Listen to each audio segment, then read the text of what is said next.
Well, I might as well start now. This is our agenda for this evening. This is how we'll be going through, more or less. And everything was variable depending on how many announcements and things like that. Okay. Now you've got this memorized. There'll be a test at the end, right? Okay, I want to welcome everyone who came out tonight. Thank you for coming here. Is there anyone here that's here for the first time? What we normally get you to do is to to stand up and throw out a few of your ancestors to us, just so we can see, just on the off chance that there's somebody that's a relative of yours also in the audience. So it has worked before, you'd be amazed. But okay, I see there's a lady in the back there. Trust Ruth, that's right. Okay, my name is Marian Press. I'm a school teacher, and a genealogist for over 30 years. I'm looking for cooks or cooks. On my children's side, I'm looking for cullies and streets on the cully side. I'm looking in Pennsylvania, looking in England, Ireland, and Scotland. And I found a lot, so that's it for you. Thank you. Welcome. And was there anyone else on this side? Okay. Oh, my mind. M Street and Durham. Sorry, did you say Hem Street? Yes. We're probably cousins then. Good for us. Back to Dirk Taxol and all them Oh, yes, way yes, back in New yes. York? 1600s? Okay. Perfect. Cousin. Okay, on this side, sir. I'm Brian Gooder. I'm not researching anybody in Canada or North America, as you can probably tell from my accent. I'm a recent incumbent, but I'm searching names in websites in the UK, Ireland, Scotland, Germany, and other places. Excellent. Some of the surnames? Gooder, Boak, that's it. I've gone blank too. It's the gray hair. It happens to us all. That's my excuse anyways. Okay. I do believe we pretty much covered that. There is no list at the back, so we'll have to ignore that for now. I'll maybe try and get one back there later. What we're trying to do is build up a list of people who come and then eventually have it in book format. Oh, there's John. There will be a list back there shortly. John's got the list. Okay. Just a little note here. Unfortunately, we lost our recording secretary who's been with us for quite a few years. Karen had to step down, so we do appreciate all the work she's done throughout the years for us, but we desperately need someone to take her place. She was invaluable.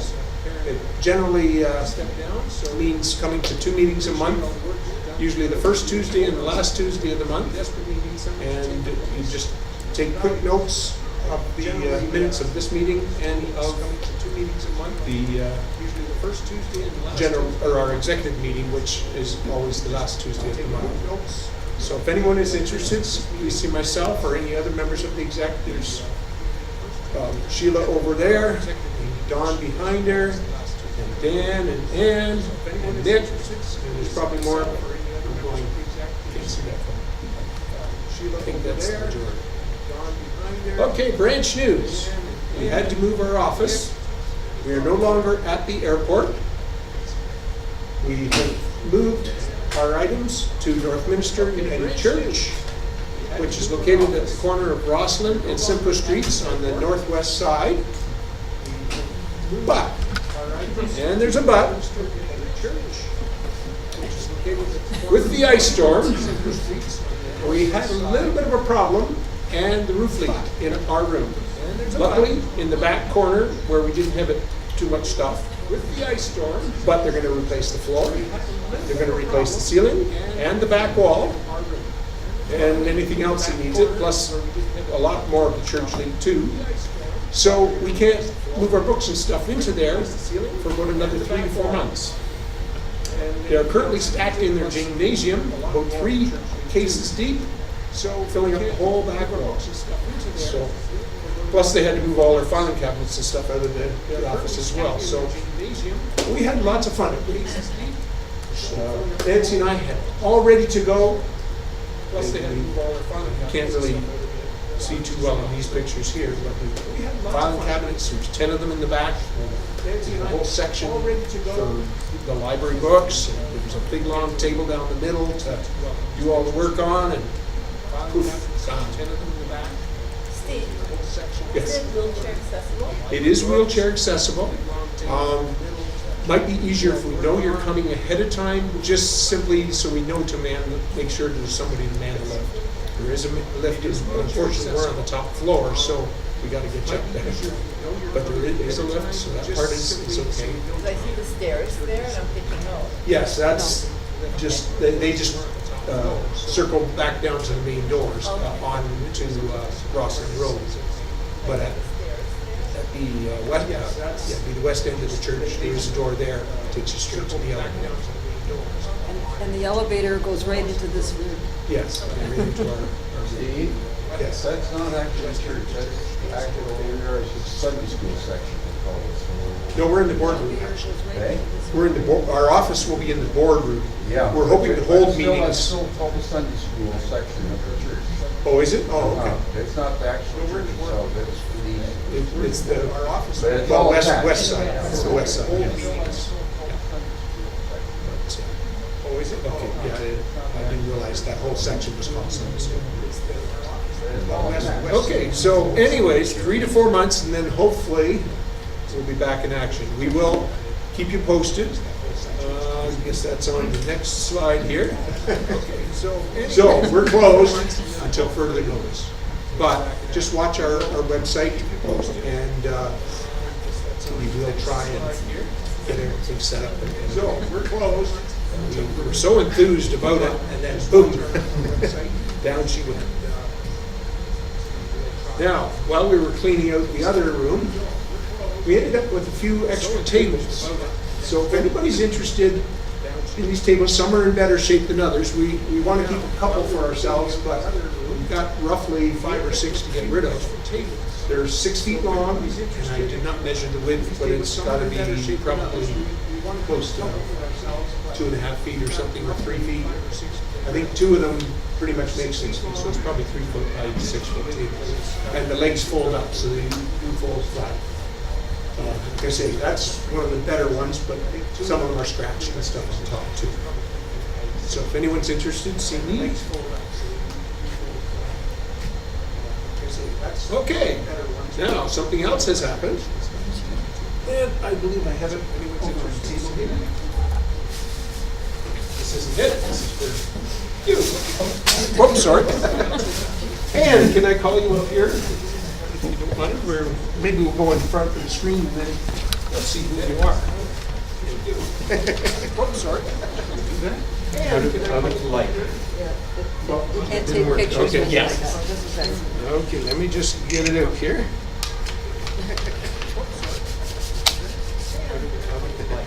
Got more paper in here and I can't find the right piece. There we are. Let me just get it out here.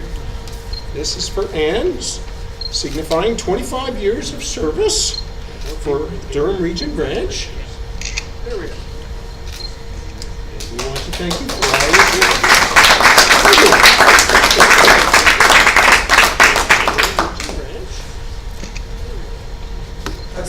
That's the government one, but so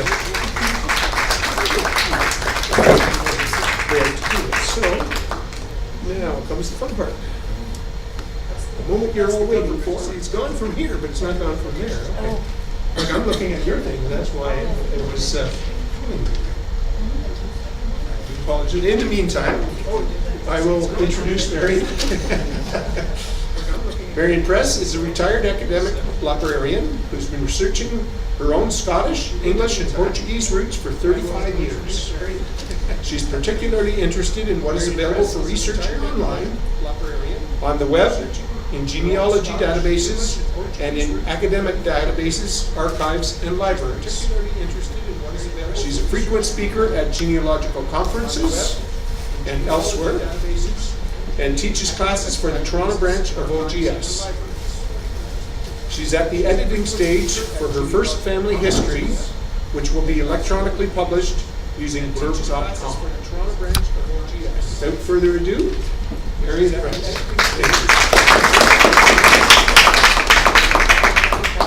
Thank you, and thank you for having me. And Ruth, you're in charge of waving your hand if my voice drops, please. Because we're working without microphone, which is usually fine, but sometimes as the evening goes on, your voice drops. This is a pretty full presentation for an hour. So I'm going to talk for about 50 minutes, and if you wouldn't mind holding the questions until the end, I'm happy to answer them. I do urge you to sign up for the handout. This is a very handout-intensive presentation. You'll see that some of the slides have more words on them than is strictly what one is supposed to do, but all the words are on the handout. So do sign up, because a lot of it you probably want to go over. Well, I hope you want to go over it later. So I'm taking a lot of what I did as an academic librarian at U of T, teaching graduate students how to do research, and just taking it into genealogy to try and help genealogists do better searching. I said I was interested in material online, but I do hasten to add, not everything's online. I just want to keep saying that out loud. But more and more of it is, but people can't always find one. So I'm going to talk about the broader internet, how Google works and what Google's searching. I'm going to touch lightly on some of the main genealogical databases. I was going to talk about them in detail. Each one would be a whole hour, so it's just going over some of the main points that you can then maybe take onto other databases. But I'm also really interested in pointing out just a few of the scholarly databases that are terribly relevant to genealogy and which nobody uses, mostly because no one knows about them. But they're accessible to everybody in this room, and there's a lot of family history material. The main thing to remember is not every database, not every journal, not every website is searched the same way. So I'm going to start off talking about something weird, Boolean logic, which may sound a bit odd to talk about. I had never heard of Boolean algebra or logic. You're all slumping back. Someone must have a question. Ruth must have a question. No, I've just heard people say they're overwhelmed. Yeah. And I think you might be. That's why the handout is important. Everything that I said here is on the handout. But if you go away with nothing more than read the help screen on every database to see what they understand and move beyond the old hat stuff that you've been looking at. Try and look at something different. And yes, I do have a question. Good. So Ancestry has changed their standard. You don't have to put in the first 3 letters. No. It used to be, this is the truncation. It used to, and it didn't work very well if you had a Chinese name like Li. You couldn't search for Li. You had to have a minimum of 3 letters if you were doing truncation, if you had a surname. I think it's probably 1 letter now. There must be something, but it's not 3. One with a star, an asterisk before you, anything. Yeah. But you can now. You can do that. But it used to be 2. It used to be 3. Sorry. Yeah. But now it's less than that. And I actually don't know if it's 1 or 2. But it's they pretty soon realised that really wasn't going to work. Because not everybody has 3 letters in their surname. Yes. For that fuzzy searching in Scotland's people, do you recommend just the surname? No, first name too. Anything that, those early parish registers are really hard to read, so it just allows you to pick up a lot of funny indexing like that. And often it's like read. I never thought of RID as I should have, but as soon as I did fuzzy searching, a couple of them came up with RID. And I have a lot of Annabelles where you can imagine what happens with Annabelle, with the way they spelt it and then the way they indexed it, yeah. Anything else? Okay.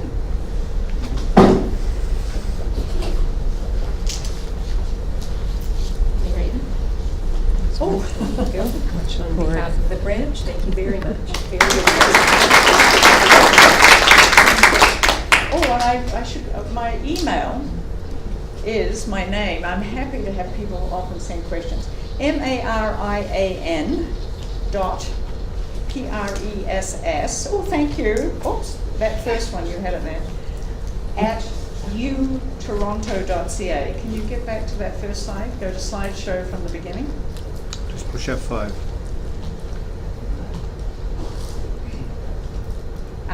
So there it is there, and I'm happy if you want to email me and ask questions. If suddenly you think, oh, I don't get that, but wait till you get the handout first. No, you don't have to, but Just everyone make sure you sign that sheet if you would like a copy of the handout. Back there. It's at the back now, is it?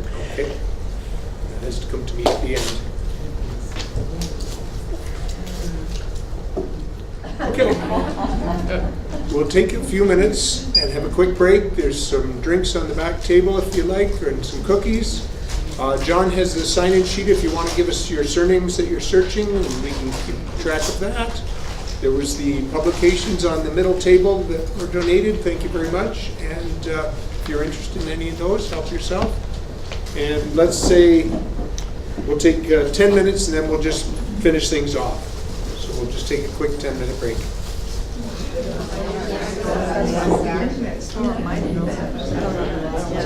What's that?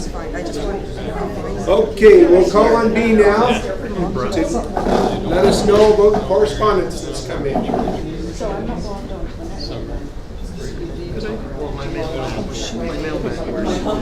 Maybe I better use mine. Well, I can hold on if you can get your I'm the correspondence secretary, guys, so I get mail in from the post office and I get mail in by email, and most of our stuff comes by email anymore. Today I only have one that is searching for a family, well, searching for a person. And I read out the date. Remember that date because, well, normally there's more and I have to search it by my date when I've got them. But this one came in on the 29th of April. It's from Ian Sumpter, S-U-M-P-T-E-R. I'm searching for birth and death dates for John Sumpter, whom the Ontario Cemetery Finding Aid database indicates is buried in Bowmanville Section M Cemetery. I'm curious to know if the Durham branch of the Ontario Genealogical Society can obtain his birth and death dates and email this information back to me. I'll gladly pay a fee for the service. We'll gladly take his money.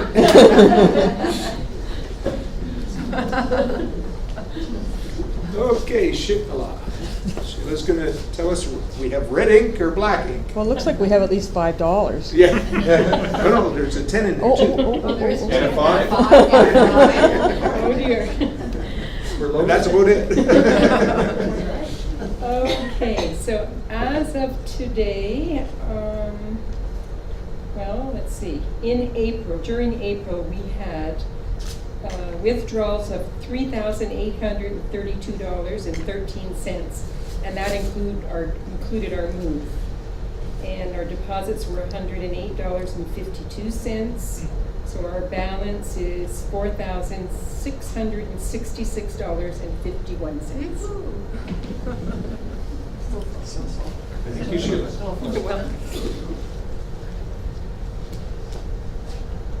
Okay, don't forget about our Day of Learning. Registration is now open.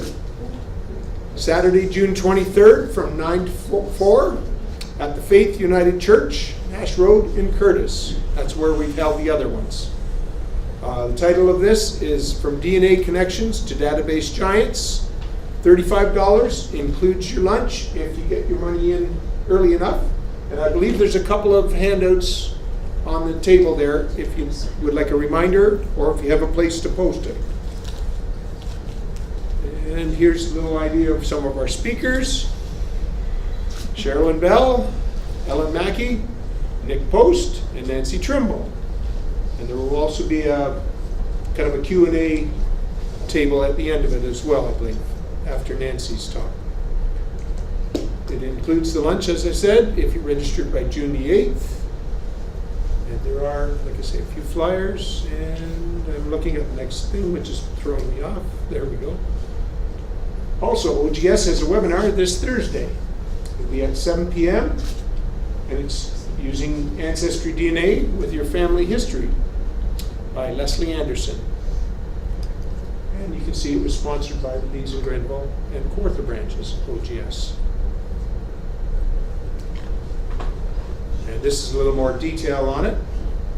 By capturing a person's unique genetic data, Ancestry DNA can provide customers with a breakdown of their genetic and ethnicity, as well as find genetic living cousins, confirm existing research and relationships, and overcome brick walls or dead ends in their family history research. When coupled with Ancestry's billions of historical records, billions of family trees, some which are accurate, and a strong member community, Ancestry DNA will enable family enthusiasts and novices alike to discover even more about their own past. So that's something to look forward to, and if you're an OGS member, no charge. Toronto branch has something coming up as well, using your iPad and iPhone for genealogy. It's on May the 3rd as well, so you got to make a choice there, I guess, at Toronto Reference Library. And check the Toronto branch website, I guess. There's no real address on there, is there? TorontoFamilyHistory.org. Oh, TorontoFamilyHistory.org, thank you. Okay. Now, Anne's going to give us a little presentation here Want me to do? on Is Your Ancestor. She needs to go on. Uh-oh. We're running out of jacks, aren't we? I don't know if we pointed it out before, but there's our new logo up here. We've worked on it for a couple of years and now have a new logo. Might as well let you know. We're hoping to put it on No, we want to get it various display boards and things like that as we go along. That's a horse and buggy there, isn't it? Yeah, horse and buggy. So you're gonna shut those down? Took me a while to figure out what the same problem this was having. You're in the back row. If you were up here, no problem. No, I just entered another.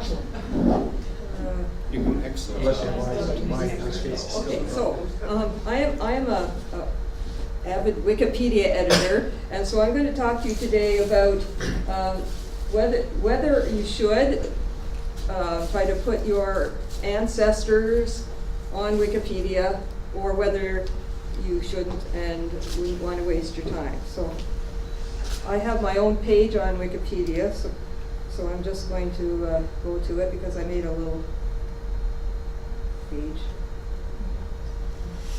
There I am.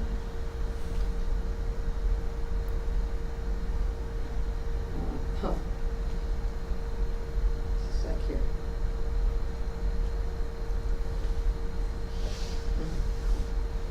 Do this again.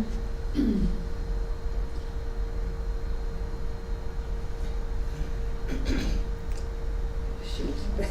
So we're using somebody else's computer. I can do it. I'll get I my just have to mouse type for it you. again.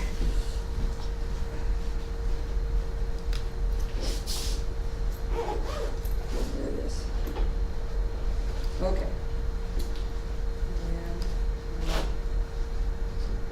And a little bit bigger. All right, here we are. Okay, so I made this page on Wikipedia instead of using PowerPoint. Oh, that's okay. All right, so Wikipedia is an encyclopedia, and encyclopedias are different from genealogical databases because the topics that are in Wikipedia articles have to meet a level of notability.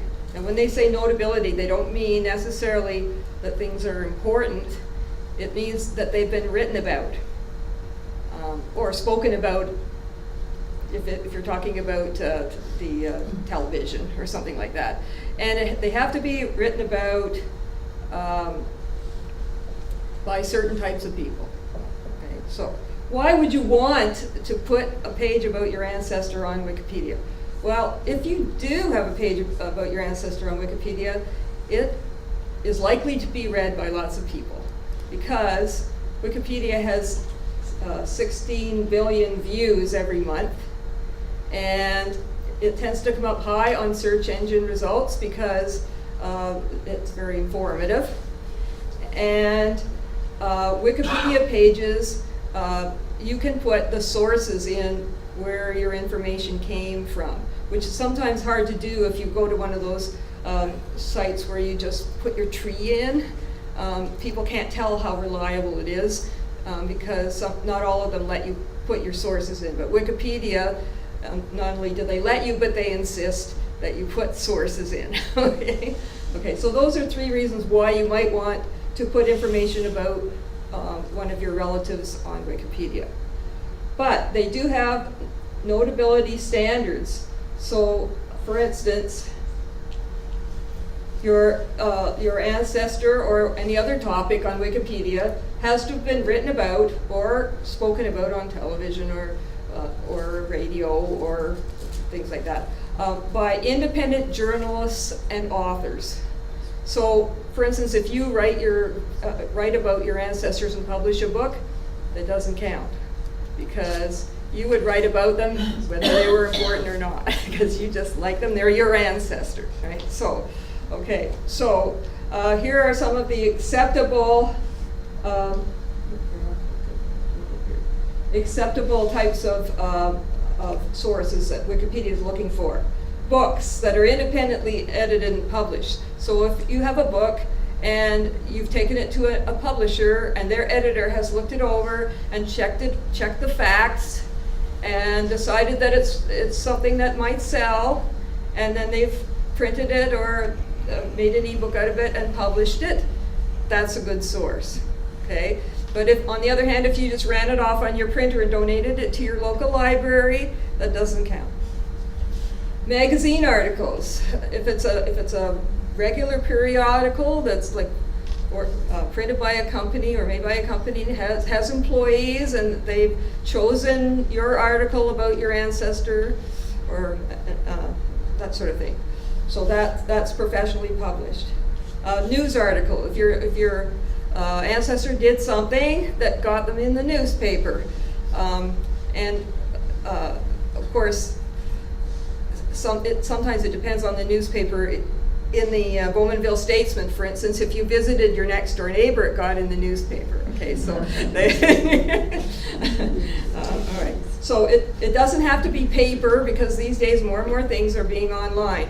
But the difference between there's a difference between a published document and some other types of things that are on the internet, for instance. People can make their own web page and it can change every day, and you can take things in and put things down or just add to them. Well, Wikipedia itself, for instance, is changing all the time. You can't use Wikipedia for a source for Wikipedia. You know? But a published document is one that's published and it stays the same. So like a book or a news report, something like that, that stays the same and has an author that you know who is. So here are some of the unacceptable ones.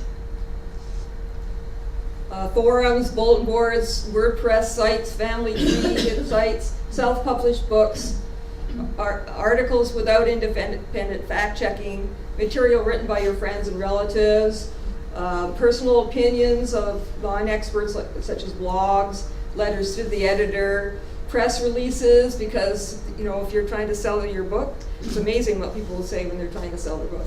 Okay, publishers' blurbs, upcoming events, announcements, things that haven't happened yet, personal interviews, letters, none of those things are good sources for Wikipedia. Okay, so Wikipedia has special criteria for people. If I click on this, it should go. Here's their page with the notability for people, and it's very specific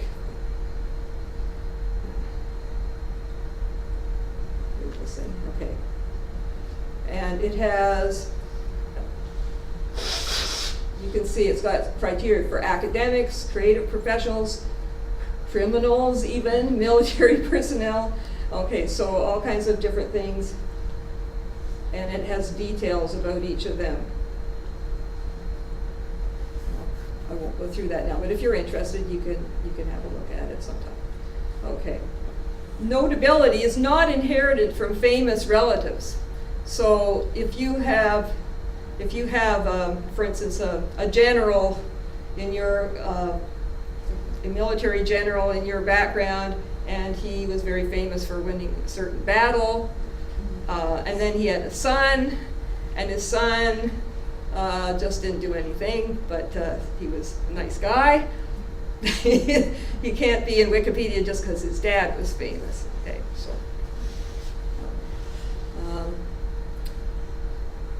so in order to make an article about your ancestor, you need to find extensive published information from several acceptable sources of the type I was mentioning before. Here's an article that I made. It's about someone you might have heard of, Edwin C. Guillet. Anybody heard of him? Mm-hmm. No? Oh, he's a fellow that has written a number of books about Ontario history. And there wasn't an article about him. And I was reading his books all the time. So I wanted to make an article about him, and I found, right down at the bottom, I found these sources here that had information about him. And if I had just put this information here that I wrote, if I just put that stuff and hadn't put these things at the bottom, another Wikipedia editor would have come along and just deleted it. So this is what you were doing all afternoon? No, I did this last year. Okay, so they would have said, Edward, yet never heard of him, and you haven't shown why he's important, so it would just disappear. Okay, so if sometimes you can waste your time putting things on Wikipedia if you don't realize this. I know that there was one person that I know that had written like about 10 pages of highly technical scientific stuff, which I'm sure was really true. Okay, but it had never been published. It was a study that this fellow had done himself. He spent a lot of time formatting it all up so it looked good on Wikipedia. But because it was something new that nobody had written about before, it just all got deleted. What he needed to do was go and publish that in a journal, and then have other people in his field give their opinions about it in writing, and then it would get in Wikipedia. So, okay, so this is an example of a person that was notable enough to have an article because people had written about him and how good his books were, and he had book reviews of them, things like that. Okay. So what do you do if you have an ancestor that's done something interesting, maybe, but you can't find enough information, published information about them to meet the criteria for a separate article? Well, maybe you can find some information about them that's printed, but maybe not enough for an article. But maybe you can add something to an article that's already there. For instance, here's another article that I also made about the cream of barley mill. Okay, so the cream of barley mill in Beaumeville, if you don't live in Beaumeville, maybe you haven't heard of it, but it has been written about a fair amount. It's got a long history, and I've got sources at the bottom. Trouble getting this work without pace here. Not quite as many as the other fellow, but enough. Okay, so here you might recognize this fellow Charles Tawes. I don't know if you know, he was the curator of the Beaumeville Museum for some time, and when he was the curator, he published an article every month in the Clarington Promoter. And he wrote this article called When Barley Was King. So here it is, by Charles Tawes, When Barley Was King.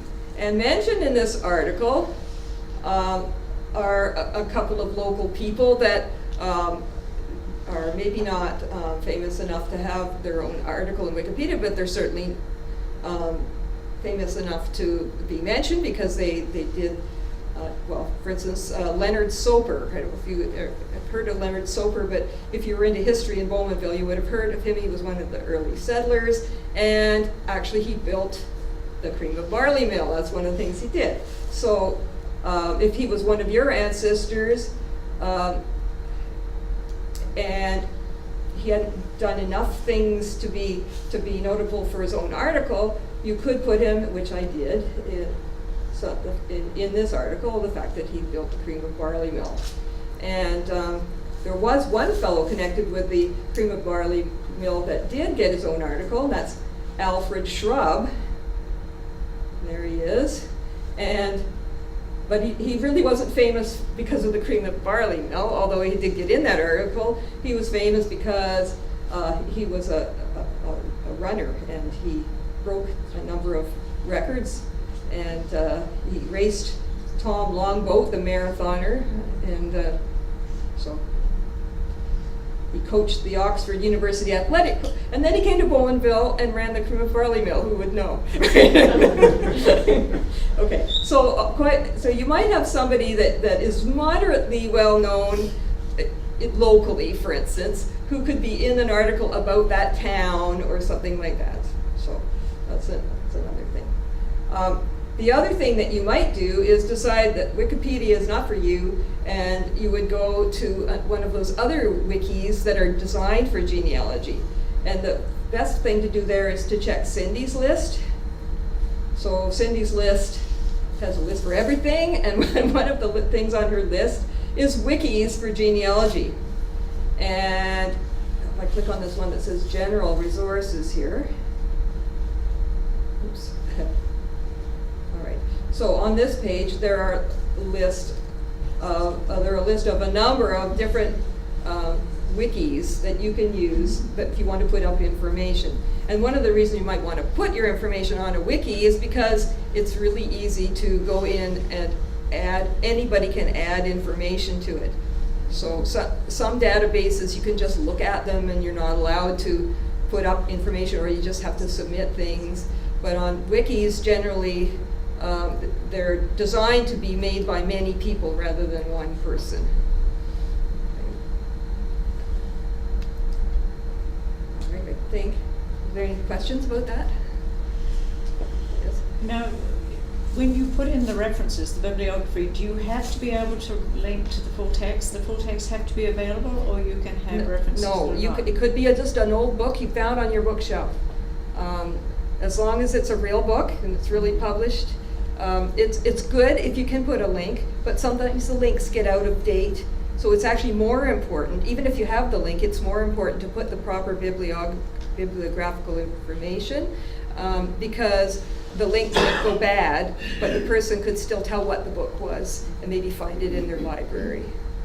So, as you probably have heard, Wikipedia articles can be of varying quality, and you shouldn't rely on them for any kind of proof of things being right. But what you can use them for, the best thing that you can use them for, is to find the sources that have been published and edited, because that's the best thing about Wikipedia for finding information. It's the same thing they tell the high school kids when they're writing articles. You know, don't use Wikipedia as a reference, but you go to Wikipedia because you just what Marian was saying about trying to narrow your search. Well, the people that have written a Wikipedia article have narrowed the search and tried to pick out the best sources, and that not all the articles are well developed. Keep trying to touch it with my finger. This one is just a start class article, I think. So it doesn't say. Anyway, if you see one that says it's a good article or a featured article or something like that, then you know that it's been checked over by maybe 50 or 60 people, but a lot of the ones that are simpler ones have just been worked on by 2 or 3 people, and they may not be complete. okay, or there might be mistakes. So look at them with a little skepticism, and then look at the sources below, which should be all good things. Okay? And Yes. when people go to an article and they see that they could add something to it, a lot of people don't realize that they don't have to be a Wikipedia member or Yes. Well, administrator or editor. see, I'm not logged in here to Wikipedia, but I can click where it says edit. Start editing. Okay, and then if I go down here and I look and I see that someone has spelled Coburg wrong or something like that, you know, I can just type something, but I won't mess up Wikipedia right now. Okay, and then and you can change whatever you like. Please, you know, be nice. Don't write Justin Trudeau is a poopy head. Someone will take it out again. Okay, and then what you do then is you make a little summary and you say I fixed a typo, or I added a reference, or something like that, and then you click here where it says publish changes. You can also click here show preview, and that shows you what the page will look like without saving it. It gives you a chance to quit if you've messed up. So you're saying you can actually edit with not getting an account, and That's right. You can't make a new article without getting an account. but you can edit. Interesting. But you can, anybody can edit, and a lot of people never make accounts if all they want to do is just improve the existing articles. If there's a lot of advantages to having an account, because you can keep track of what you've done and what topics you've worked on. You know, just like you were saying about making a Google account, right? Right. So there are advantages to making an account.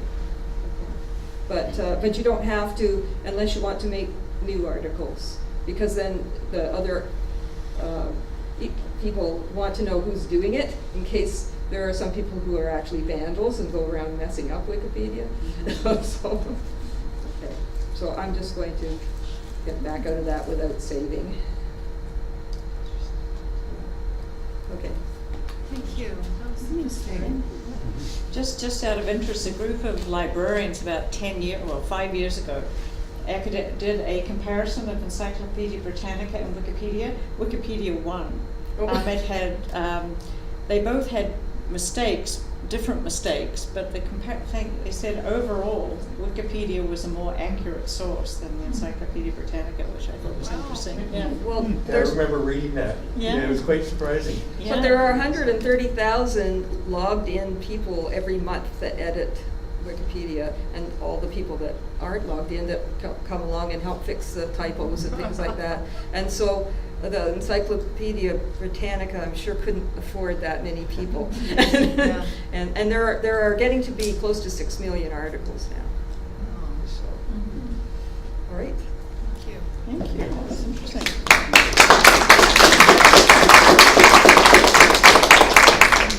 I'm sorry, I had to stop your No problem. PowerPoint. Upcoming meetings. 5th of June will be Danielle Management. She'll be giving us an introduction to the Archives of Ontario. In September, Cheryl Levy, using census clues to build a blended family. Oh, I know Cheryl. October will be Ted Barris. He'll be talking about World War II dam busters. In November will be Brian Davies, A Boy from Botwood, which is also a World War I tale. I believe Botwood is Newfoundland. And then, of course, in December will be our usual Christmas social. So that gives you an idea of what's coming up. Okay. Our DNA Special Interest Group, of course, was supposed to meet at the church, but will not be now. At least not for a while. Instead, we picked a different church. And Nick is going to just give us a little bit of information. That says probably May 15th at 7 p.m. And I believe we can now confirm May 15th at 7 p.m. Yep. And It's booked for the Family History Center. for forever. But anyways, the Family History Center at the Church of Jesus Christ of Latter-day Saints. It's at the corner of Roslyn and Thornton, and it's across from the Tim Hortons. But the Tim Hortons across the road. And, But don't bring your coffee into the church. yeah, or cigarettes. Yeah. But anyways, so it'll be available from 7 till when I fall asleep. Okay, that sounds So, great. And also, tomorrow, the Family History Center is open from 10 o'clock to 2 o'clock, if anybody wants to stop by and see what resources we have there. Okay, thank you, Nick. So we'll be going to the Family History Center for the DNA group, and I believe we'll be entering through the doors on the west side?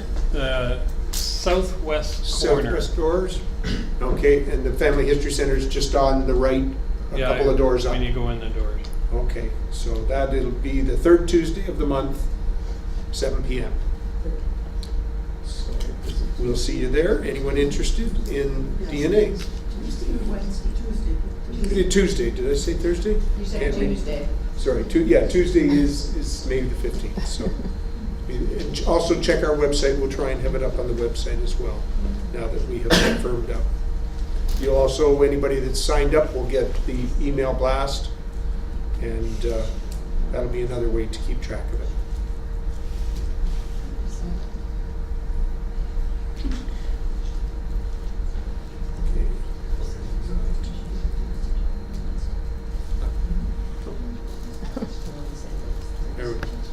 Okay, there's our contact information for anyone that requires it. We have a blog, we have a Facebook group, we have questions at our address there, and then our website. And this is another reminder, next meeting, Tuesday, June the 5th, 2018, Danielle Manning in this room. In the fall, we are hoping to start having meetings in Northminster Church, assuming that all the renovations get fixed up and everything like that. We are intending to hold them there, and then we will have our library open ahead of time, and then you can go up straight into the meeting. So that's the plan if everything gets fixed in time. Is that for September meeting? That'd be the September meeting, yes. Yeah, again, watch our website, and we'll let you know when everything's back together and hopefully up and running. Because of course, even if they get the room finished by August, we still have to get all the books up in there and out on shelves and things. So, that is it. Thank you for coming out. Safe journey home. Thank you.